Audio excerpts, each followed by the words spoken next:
United nation को भारत का आखिरी अल्टीमेटम देना है तो दो वीटो, नहीं तो भारत करेगा अलग संगठन का निर्माण। चीन भारत की सेना आई एक साथ, क्या है मामला। दोस्तों, यूनाइटेड नेशन में भारत की दहाड़ के आगे वीटो की शक्ति रखने वाले देश सहम गए हैं। भारत ने बता दिया है कि अब भारत बहुत ज्यादा दिनों तक यूनाइटेड नेशन में इंतजार नहीं करेगा कि उसको वीटो दिया जाए, क्योंकि भारत ने यहां तक कह दिया है कि अब जल्द ही कोई दूसरे ग्रुप का निर्माण होने वाला है। यह सुनकर यूनाइटेड नेशन में बैठे स्थायी सदस्यों के प्रतिनिधियों के होश उड़ गए। भारत जब भी कोई स्टेटमेंट देता है तो उस स्टेटमेंट में काफी नापतोल होती है। भारत यूं ही कोई बात नहीं बोल देता। भारत ने कहा है कि यूनाइटेड नेशन की तरह अन्य कोई ग्रुप का निर्माण होगा। इस बात को कोई भी देश हल्के में नहीं ले रहा है। तो आइए आपको बताते हैं कि बीते कल यूनाइटेड नेशन में क्या कुछ हुआ, जिससे भारत के तेवर को देखकर पूरे यूएन का असेंबली हॉल सन्न रह गया। दरअसल आने वाले 2 साल में भारत दुनिया का सबसे ज्यादा जनसंख्या वाला देश बन जाएगा, लेकिन अभी भी भारत को यूनाइटेड नेशन में वीटो तक नहीं मिल पाया है, जिसकी वजह से बीते कल भारत की ओर से यूनाइटेड नेशन के स्थायी सदस्यों को फटकार लगाई गई। यह पहली बार था कि भारत की ओर से इतनी कड़ी प्रतिक्रिया यूनाइटेड नेशन में दी गई।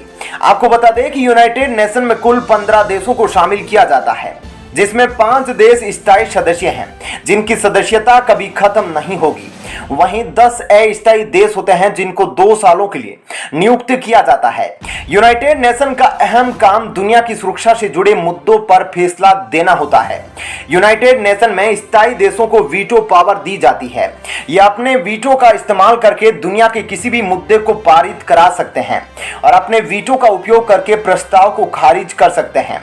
यूनाइटेड नेशन का दुर्भाग्य है कि दूसरे वर्ल्ड वार के बेस पर गठन किया गया यह संगठन अभी भी पुराने ख्यालातों के बेस पर चल रहा है। दुनिया काफी तेजी से बदल रही है, लेकिन फिर भी इसका दायरा नहीं बढ़ाया जा रहा है, जिसके चलते भारत की स्थायी प्रतिनिधित्व करने वाली रुचिरा कंबोज ने कहा कि भारत दुनिया के 17% लोगों को प्रेजेंट करता है। उन्होंने कहा कि भारत दुनिया में शांति के लिए प्रतिबद्ध है। यहां तक तो रुचिरा ने जो कुछ भी कहा ठीक था, लेकिन इसके आगे उन्होंने जो कहा, इसको सुनकर यूनाइटेड नेशन में बैठे स्थायी देशों के प्रतिनिधियों के पैरों तले से जमीन खिसक गई।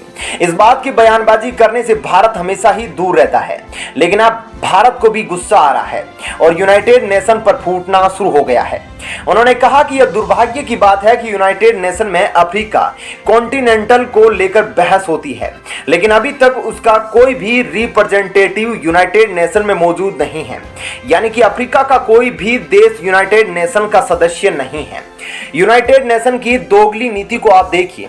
एक तरफ यूनाइटेड नेशन कहता है कि हम दुनिया में शांति व्यवस्था कायम करने के मुद्दों पर काम करते हैं, और दूसरी तरफ चीन को स्थायी सदस्य बना रखा है और उसे वीटो पावर दे रखा है।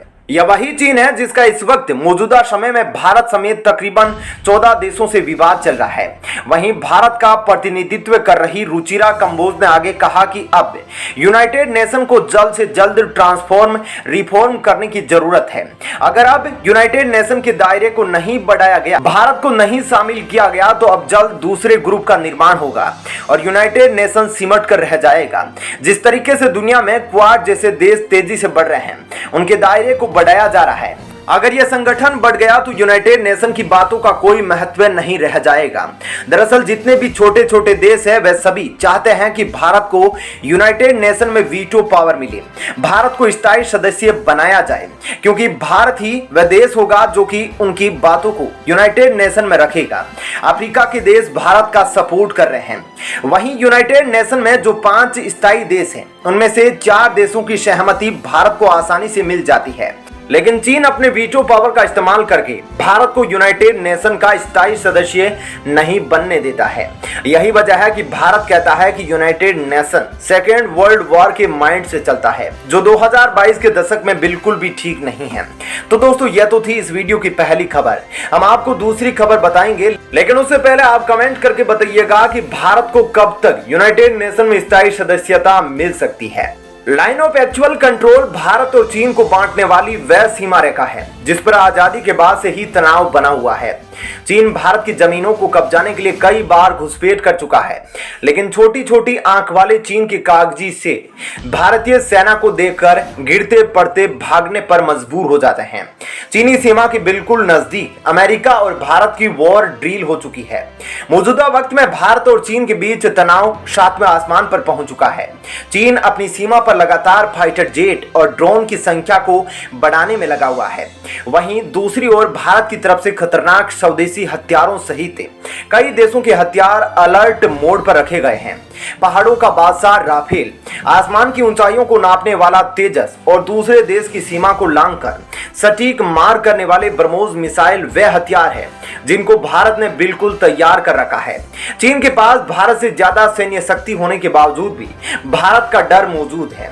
एलएसी के बावजूद भी ऐसे बहुत सी जगह हैं जहां पर चीन और भारत आमने सामने हैं। भारत के कड़े प्रतिबंधों के बावजूद भी चीन ने अपने ट्रेकिंग शिप को श्रीलंका के हम्बनटोटा बंदरगाह पर भेजा था। चीन पाकिस्तान में अपनी सेना को तो उतार चुका है, अफगानिस्तान में भी अपनी सेना को भेजना चाह रहा है। इसके जवाब में भारत भी चीन को मुंहतोड़ जवाब दे रहा है। चीनी सीमा से बिल्कुल सटकर भारत और अमेरिका मिलकर एक साथ सैन्य अभ्यास कर रहे हैं, लेकिन इस बीच एक चौंकाने वाली खबर आ रही है। भारत और चीन गतिरोध के बावजूद एक साथ युद्ध अभ्यास करने वाले हैं। इससे युद्ध अभ्यास में भारत और चीन की सेना आमने सामने नहीं बल्कि एक साथ होगी। तो क्या चीन भारत से डर चुका है? क्या भारत और चीन में कोई भी युद्ध नहीं होगा? आइए आपको विस्तार से बताते हैं कि कहां पर ये दोनों देश युद्धाभ्यास करने वाले हैं। दोस्तों आपको बता दें कि वोस्टोक 2022 के नाम से एक युद्धाभ्यास रूस में किया जाना है। इसी युद्धाभ्यास में भारत और चीन भी शामिल होने वाले हैं। वहीं साथ ही इस युद्धाभ्यास का हिस्सा मंगोलिया, तजाकिस्तान और बेलारूस भी बनने वाले हैं। रूस इस युद्धाभ्यास की मेजबानी करने वाला है। आपको बता दें कि यह युद्धाभ्यास 30 अगस्त से 5 सितंबर तक किया जाना है। अब तक यहां पर चीनी सेना भारत की ताकत को काफी नजदीकी से देखेगी। यहीं से भारत चीन को ब्लूप्रिंट भी देने वाला है कि अगर चीन भारत से टकराया तो चीन को काफी भारी नुकसान झेलना पड़ेगा। उधर रूस की ओर से ऐलान कर दिया गया कि इस युद्धाभ्यास में शामिल होने वाले सभी देशों से सहमति मिल चुकी है।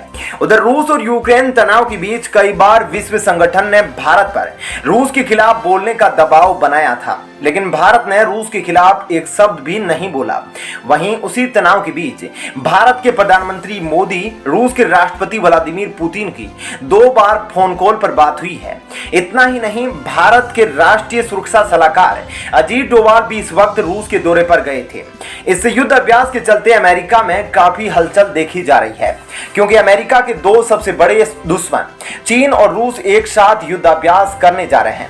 तो दोस्तों इस वीडियो में इतना ही, लेकिन आप कमेंट सेक्शन में अपनी राय जरूर बताइए कि क्या भारत को इस युद्धाभ्यास का हिस्सा बनना चाहिए या नहीं, क्योंकि अमेरिका की भी इस युद्धाभ्यास पर कड़ी पहरेदारी होने वाली है। और साथ ही वीडियो पसंद आई हो तो वीडियो को लाइक और चैनल को सब्सक्राइब करना ना भूले। धन्यवाद।